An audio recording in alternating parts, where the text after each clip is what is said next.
Во декември минатата година, Собранието на Република Северна Македонија ги донесе препораките врз основа на извештаите на Народниот правобранител, кои треба да се спроведат и да се имплементираат во реалноста во животот.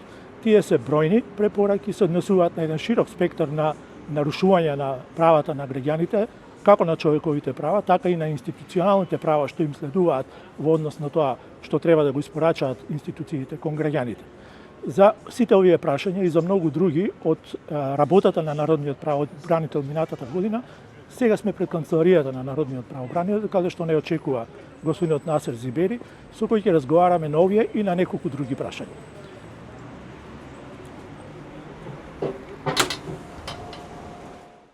Сега сме во канцеларијата на Народниот правобранител, дојдовме по одговори на прашања кои се однесуваат на повеќе аспекти кои се од надлежност на Народниот правобранител. На почетокот би сакал да го прокоментирате прифаќањето на препораките на Собранието на Република Северна Македонија во однос на вашите препораки и донесувањето на мерките што треба Собранието да ги донесе и да ги спроведе. Дали сето тоа се одвиваше во законски предвидениот рок и според правилниците што го налага прегледот и спроведувањето на овие мерки? Најкраткиот одговор би бил дека не сум задоволен од спроведување на препораките и мерките кои ги утврдува Собранието. Прво од причина што Собранието со големо задоснување ги усвојува мерките кои произлегуваат од препораките на годишниот извештај на Народниот правобранител. Вие спомнавте, при крај на минатата година беа донесени, усвоени мерките од страна на Собранието, но тие мерки се однесуваат за годишниот извештај за 2022 година. Со еден збор, со едно годишно задоснување ги усвојува мерките. Да, се разбира за 23, извештајот за 23. За годишниот извештај актуелен, Собранието уште ги нема усвоено мерките и тоа само ја потврдува мојата констатација дека и извршната и законодавната власт недоволно сериозно пристапуваат кон спроведување на мерките кои произлегуваат од годишниот извештај на Народниот правобранител. Патем да кажам дека со Законот за народен правобранител Собранието е должна да носи мерки за препораките на Народниот правобранител, а извршната власт, владата, да ги спроведува и 2 пати годишно да го известува Собранието за начинот на спроведување на тие мерки. За жал, владата во досегашниот период, од кога сум јас начело на оваа институција, никогаш не поднела извештај до Собранието за тоа како се спроведуваат утврдените мерки од страна на Собранието. Тоа е доволен индикатор за пристапот на властите, извршната и законодавната, кон извештајот на Народниот правобранител и препораките кои ги дава во истиот. Само за да бидеме најасно и заради гледачите, бидејќи практично усвојувањето на извештајот во декември е задоцната одлука, бидејќи од доставувањето на извештајот на Народниот правобранител до Собранието, кога треба да се прифатат препораките и да се подготват мерките, треба да има, колку што ми е познато во Законот за народен правобранител, 2 пати Собранието да реферира пред Народниот правобранител што е направено во однос на препораки. Дали е тоа точно? Владата треба да реферира пред Собранието како ги спроведува мерките кои Собранието ги има утврдено. Инаку да, точно, согласно Законот за народен правобранител, во месец март Народниот правобранител треба да го достави до 31 март, треба да го достави до Собранието годишниот извештај, да отвори комисиска расправа во матичната комисија за содржината на извештајот, и тоа обично се случува во месеците април или најдосна во мај, а за жал Собранието на пленарна седница ги утврдува мерките на крајот од истата година. Значи со скоро 1 година задоцнување. И сето тоа ги пролонгира после и обврските на владата за спроведување на мерките утврдени од страна на собранието. И сето тоа создава една неповолна ситуација во однос на спроведување на мерките. Така. Тоа значи дека тие се продлабочуваат. Некои од состојбите на кои се укажува во препораките се повторуваат од година во година. Веројатно е како последица на ова што го говорите. Како на пример состојбата во затворите, правосудството, полициските овластувања, правичната застапеност на правата на ромите или другата правична застапеност. Дали ве схрабрува? Какво е вашето мислење во однос на ова? Вие го кажавте, но еве да потенцираме уште еднаш. Јас при секој настап во собранието укажувам на последиците од пролонгирање на донесување на мерките од страна на собранието. Укажувам дека собранието не бара отчет од владата за спроведување на мерките кои самото собрание ги донесува, а се законска обврска владата да реферира пред собранието за спроведеното, но за жал досегашната пракса не се менува и продолжува истиот начин на функционирање на институциите на системот.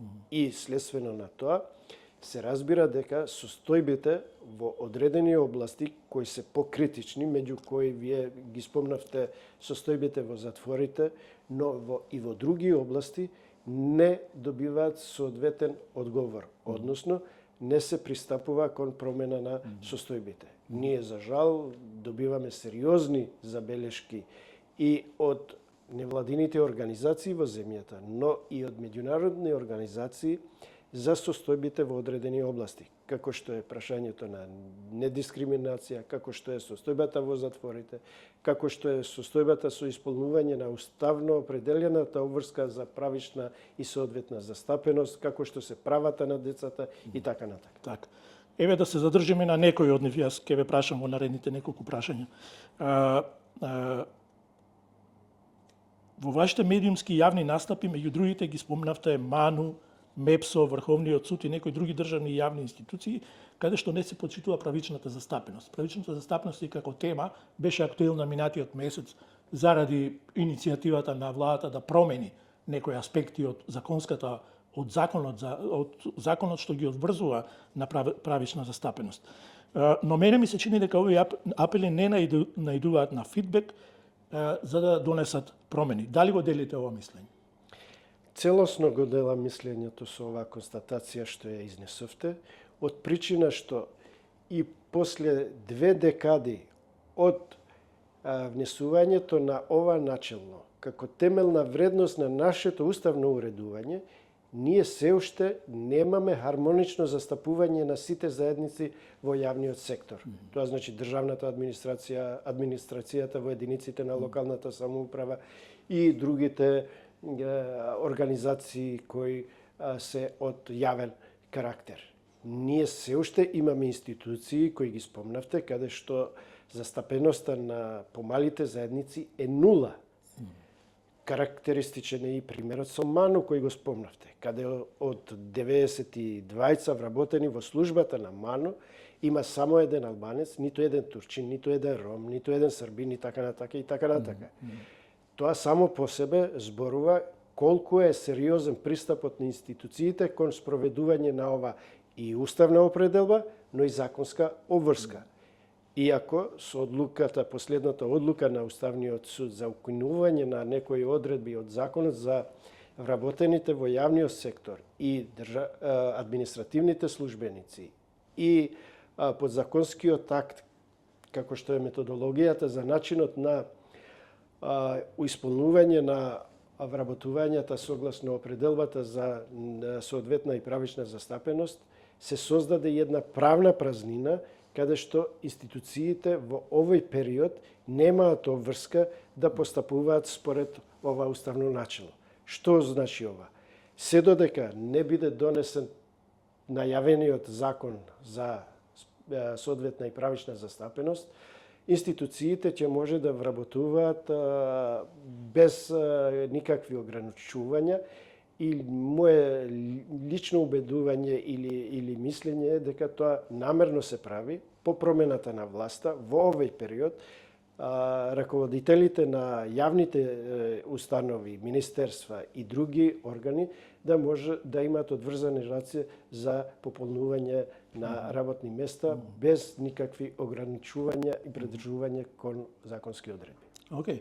Вие практично го искажавте и вашето лично мислење и како народен правобранител, што е апсолутно во хармонија од двата аспекти, но ме интересира зошто во јавноста постои перцепцијата дека кога се зборува за правична застапеност, таа се прифаќа дека се однесува само на албанците, на албанската заедница во Македонија. Да, создадена за жал таква перцепција од причина што албанската заедница како побројна заедница во Македонија и имаше во досегашниот период и поголем интензитет на вработување во јавниот сектор. И тоа не случајно, бидејќи таа заедница беше со најмал број застапена во јавниот сектор.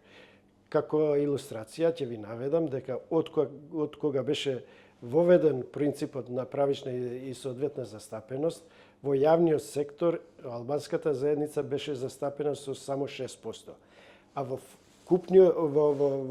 бројот на население учествува со 24,6% од резидентното население. Да не зборуваме за вкупниот број каде што е околу 30%. И од тие причини требаше да се направи една урамнотежа и похармонично застапување и поголемиот контингент од вработувањата во јавниот сектор се пополнува со припадници од оваа заедница. Но состојбата апсолутно не е поволна ниту за другите заедници, како што е ромската, како што е турската, како што е бошњачката заедница. Овие заедници се застапени под процентот на нивното учество во бројот на население резидентно во Републиката. И проблемот е уште посериозен ако се анализираат податоците за вработените во јавниот сектор во раководни места. Бидејќи народниот правобранител, освен вкупниот број на вработени, го следи и бројот на вработени во раководни позиции. Да, делот соодветна. Да, во делот на именувани и избрани по етничка, полова, образовна структура и сите овие податоци, кога ќе се анализираат, се добива впечаток дека инструментот за спроведување на начелото за соодветна и правична застапеност не беше доволно искористен, често пати и злоупотребен, и создаде една негативна перцепција кај јавноста. Да. Сега најавува дека новиот предлог ќе биде подобар од овој претходниот. Очекувате ли навистина нешто такво да се случи? Ќе биде навистина многу тешко да се најде друг инструмент кој што ќе ја запази одлуката на Уставниот суд, да не биде истакната етничката припадност, а при тоа да се спроведе соодветно застапување на заедниците. Доколку предлагачот, владата и законодавецот се обидува да најде инструмент кој ќе биде поефикасен, како што велите вие, тогаш не може да се заобиколи етничката припадност на вработените во јавниот сектор, зашто тоа е единствениот уставно утврден критериум за застапување. Лично мислам дека владата ќе биде навистина на испит да го премости овој проблем, да ја пополни ова сега правна празнина во овој сегмент, но како и да е, ние ја следиме состојбата и како орган кој по устав е должен да ја следи оваа област, соодветно ќе реагираме. Да се префрлиме сега на една друга тема, еколошката правда.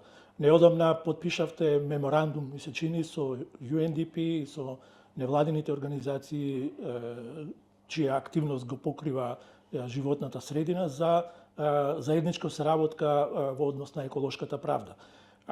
Ако одам малце чекор понатаму, тоа е, би сакал да ве прашам, бидејќи тоа е актуелно сега како прашање, аерозагадувањето и воопшто на животната средина во поголемите градови во државата, па и во целата држава, е на многу високо ниво и го загрозува здравието на граѓаните. А тоа е една од уставните определби на оваа наша држава, дека ќе води сметка за здравието на граѓаните.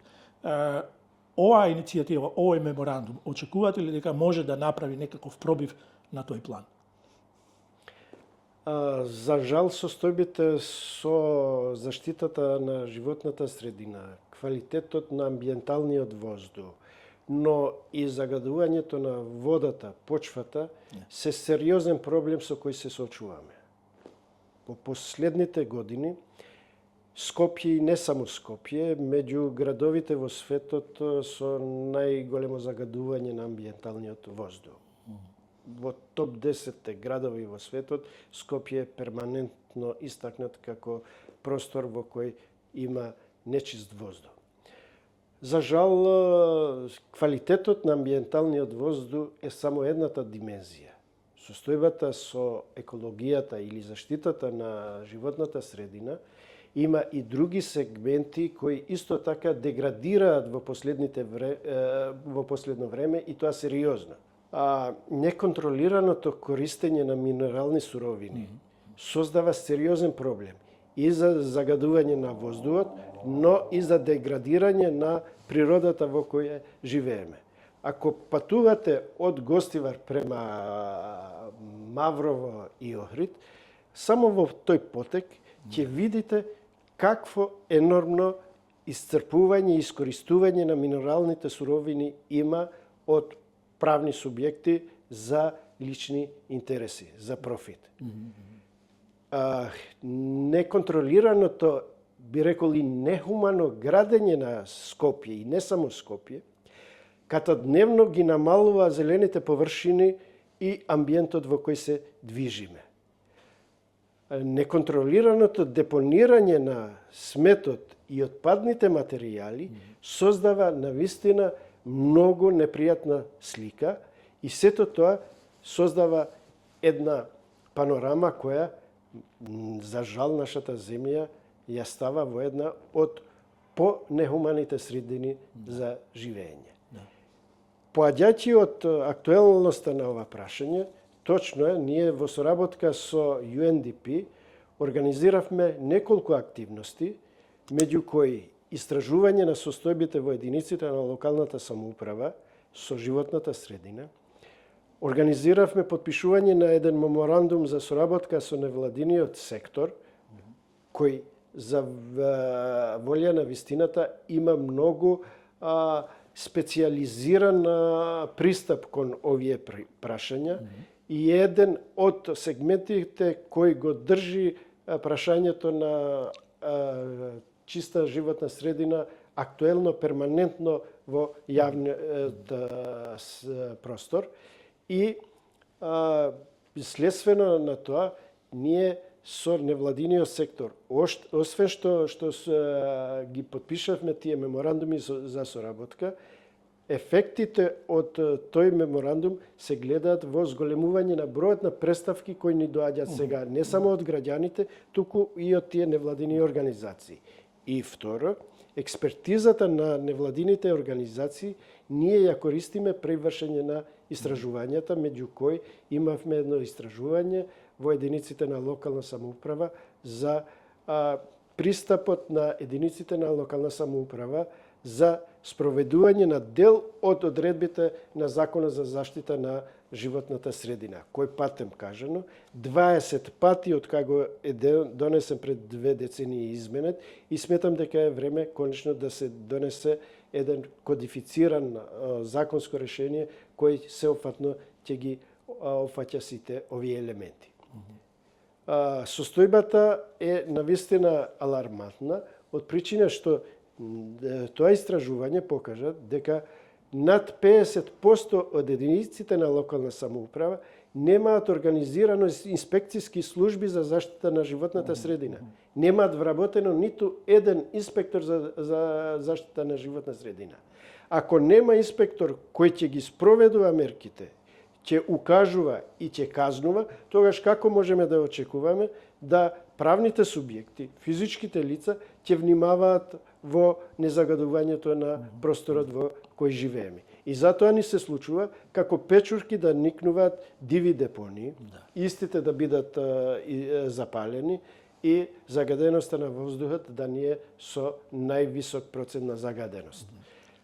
Се надевам дека ова соработка со невладините организации, UNDP и други сектори ќе продолжи понатака и ќе се подигне свеста кај граѓаните да може да ги искористат овие инструменти за да може да барат одговор од државата за состојбите во кои се наоѓаме во моментов.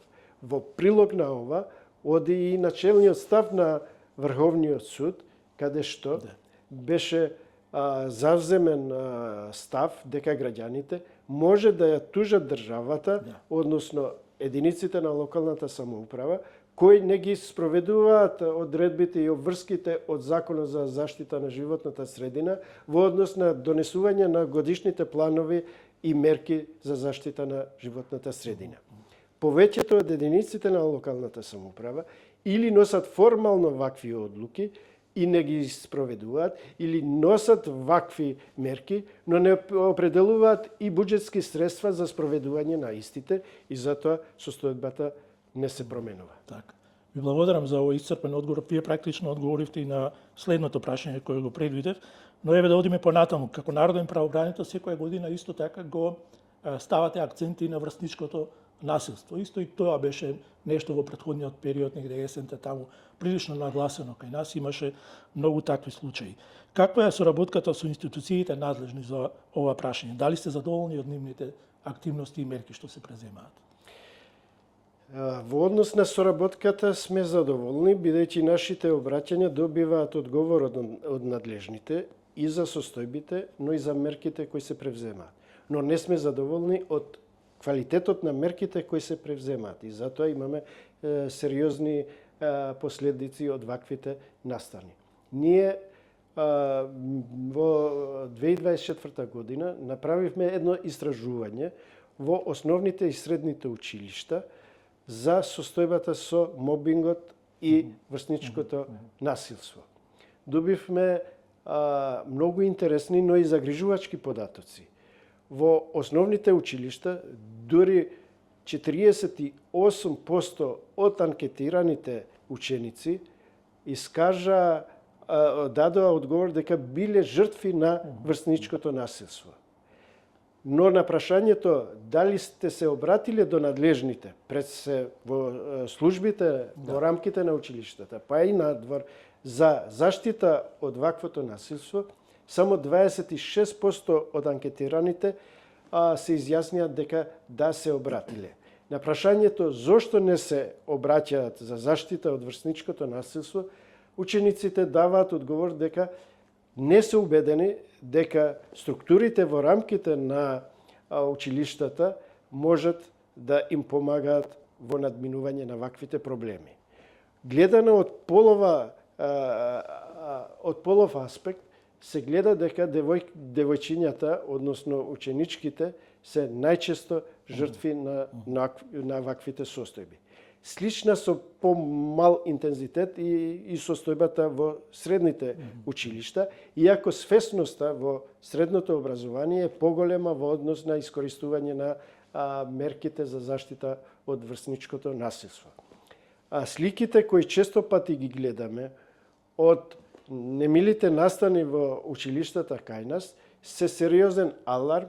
Министерството за образование, другите институции надлежни за спроведување на образовниот процес да бидат насочени кон надминување или евентуално ублажување на ваквите состојби. Во оваа насока Народниот правобранител во рамките на проектот на Европската Унија за зајакнување на владењето на правото во нашата земја спроведе една активност каде што беше направен едно видео снимање каде ученици од основните, средните училишта даваа своји мислења, но и педагози и друг стручен кадар, психолози, се вклучија во една активност насловена да се стопира или прекине синџирот, ланецот на меѓуврсничкото насилство.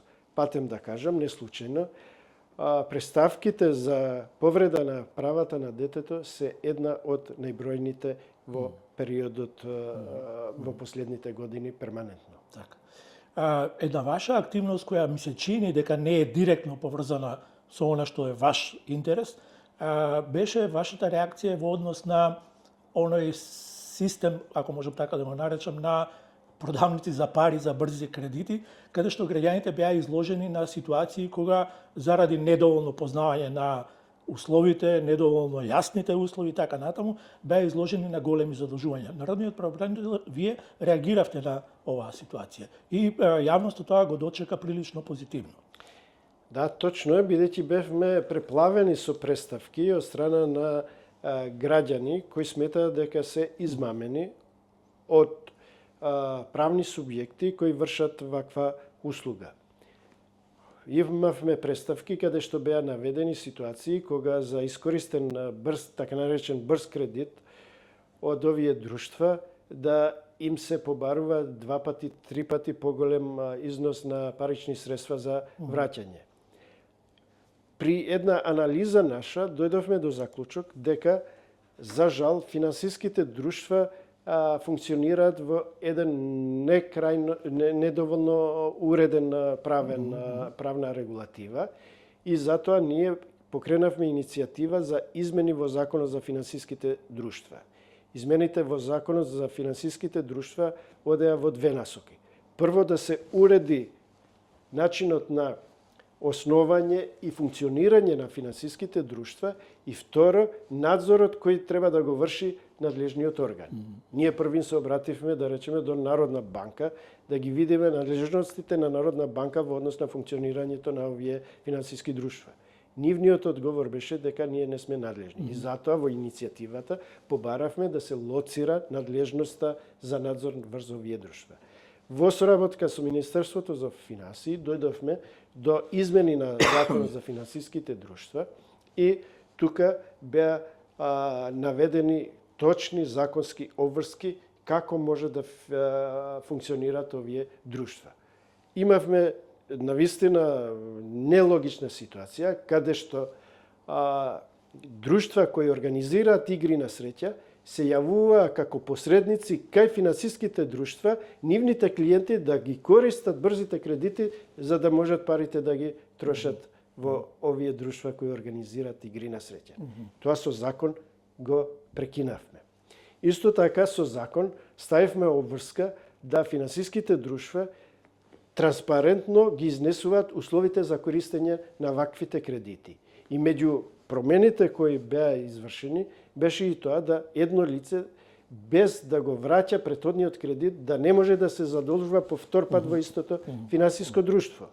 Исто така побаравме да се заоструваат критериумите за одобрување на кредитите без физичко присуство. Бидејќи имавме случаеви од преставките кои ни доаѓа да граѓани бидат задолжени со брзи кредити без да тие навистина имат побарано кај финансиските друштва користење на вакви кредити. Со крадење на податоците, со крадење на личните карти и други лични документи, неовластени лица пристапуваа кај финансиските друштва и ги задолжуваа граѓаните. Имавме преставка во која навистина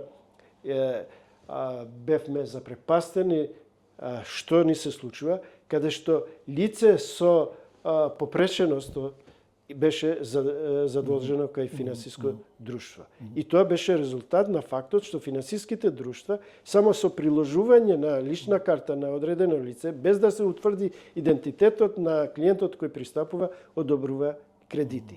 Или случај во една медицинска установа во Кавадарци, каде вработен ги користел личните карти од колегите и 5-6 негови колеги ги задолжи со брзи кредити во едно финансиско друштво.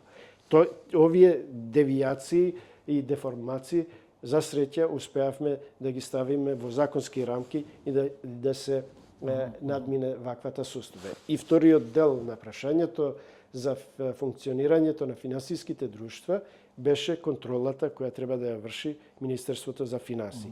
Иако со одредено задоснување, сепак Министерството за финансии ги донесе двата подзаконски акти, едниот за надзорот кој го врши Министерството за финансии и беше ставена обврска најмалку 2 пати годишно Министерството за финансии и соодветниот сектор да врши надзор врз овие финансиски друштва, и второ, обврската финансиските друштва при издавање на ваквите кредити да ја оценат кредитната способност на нивните клиенти. Доколку одреден клиент нема кредитна способност, е презадолжен во други финансиски друштва и други финансиски институции, да не се одобрува кредит за таквите клиенти. Се разбира, ова не значи дека целосно ќе се елиминират деформациите кои може да се појават, но секако дека имаме подобрување. А дека е така, зборува и податокот, дека преставките во овој дел драстично опадна. Веројатно вие сте на половина од вашиот мандат и со ова некаде ќе го завршиме ова интервју и уште еднаш ви благодарам.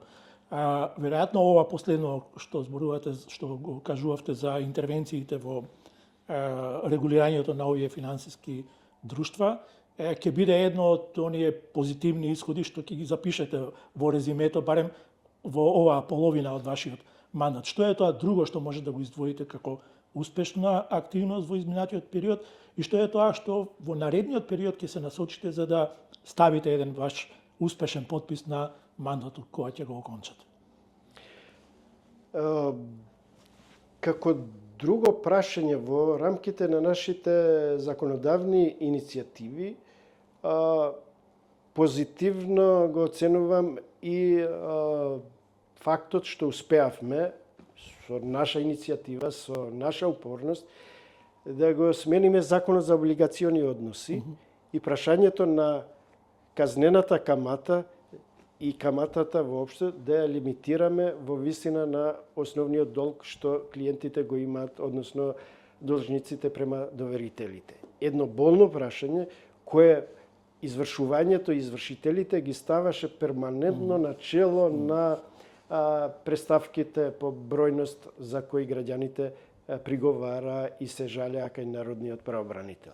Ние укажувавме дека нелогично е казнената камата и каматата да не биде ограничена со закон, од причини што таквиот начин на функционирање на должничко-доверителните односи често пати граѓаните ги ставаше во доживотно должничка обврска.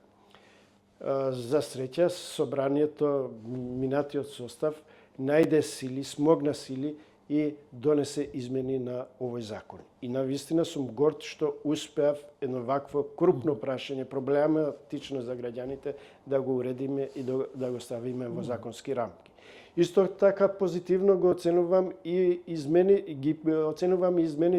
на Законот за извршување на санкции, каде што малолетничките затворенички, девојчињата порано беа сместени во затворот Идризово.